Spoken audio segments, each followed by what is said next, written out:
गोटे थर स्वागत एवं पहुँची एक मालिका बनित पीठ हूँ बट महापुरुष हूँ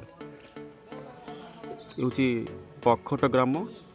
केन्द्रापड़ा जिलार पखट ग्राम जो बट महापुरुष आईटी हूँ कि अलौकिक बट वृक्ष आ सब बड़ कथा हूँ जी गोटे पेचा भी जगह बसी देखूँ ये जगह गोटे पेचा बसी किसी अलौकिक जिस ये बहुत भल लगुच बट वृक्ष आ भाई बस ये बट वृक्ष विषय पचारे भाई आप नाटा कहते भाई। नमस्कार आज्ञा सुब्रत कुमार महांती पक्षटू ये बट वृक्ष विषय किसी कहतु। बट वृक्षर महिमा आज्ञा अपार जहाँ को साधारण मनुष्य वर्णना करवा मो भली जड़े अकिंचन वर्णना करवा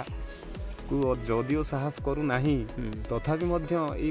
वृक्षर महात्म्य विषय में जहाँ किसी जानी निश्चय भाव में आपन को शुणाइबी। महापुरुष अच्छा तले ऊपर रही बट वृक्ष ये बट वृक्षर मुख्य इम्पोर्टेन्स हो मुख्य गुरुत्वपूर्ण जिनस हूँ कि प्रत्येक गछर पत्र पाचुवा अवस्था हलदी वर्ण होता अवस्था ये गछर पत्र हलदी वर्ण हुए ना केबे हुए ना केवल सबुज हरा वर्ण होकर से पड़ो आपण को मुझे प्रमाण देखईदेवी ये पड़ी सब पत्र जो गुड़ा कि आपणकर नीलवर्ण होकर पड़ी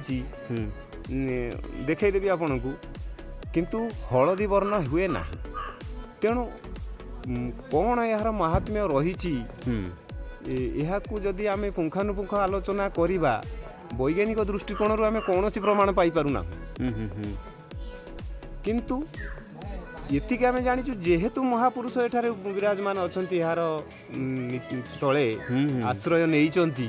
सी महापुरुष को निज कोले तले आश्रय दे छाया प्रदान करुच्ची तेणु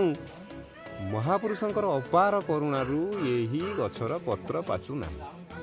जहाँ बहुत खुशी लगे माने एमती भी बट वृक्ष शुणिया विरल आज्ञा माने कहीं बट वृक्ष बहुत गुड़े गछ पाचिला पत्र भी झड़े पाचे भी करे ये मूलरू पाचे ना जदि पड़ुची से भी से कंचा पत्र भी आउ पदे कथा कहि सर 1999 महाबात्यारे पवन आज्ञा बेग केते हितला पारादीप रे जेतबेले लैंडफॉल कला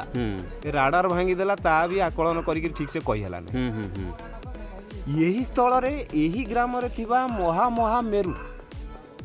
आठू बड़ बड़ बर गछ जहार कि ओहळ देइकरी से पूरा स्ट्रांग से माने लेउटी पड़िले किंतु आपण विश्वास करिबेनी यार साधारण डाळ खंडीए भी भांगिला नाही जहा कि लुणा नई कूल रे अवस्थित जुआर आसीथिला नई रे एपटू पवन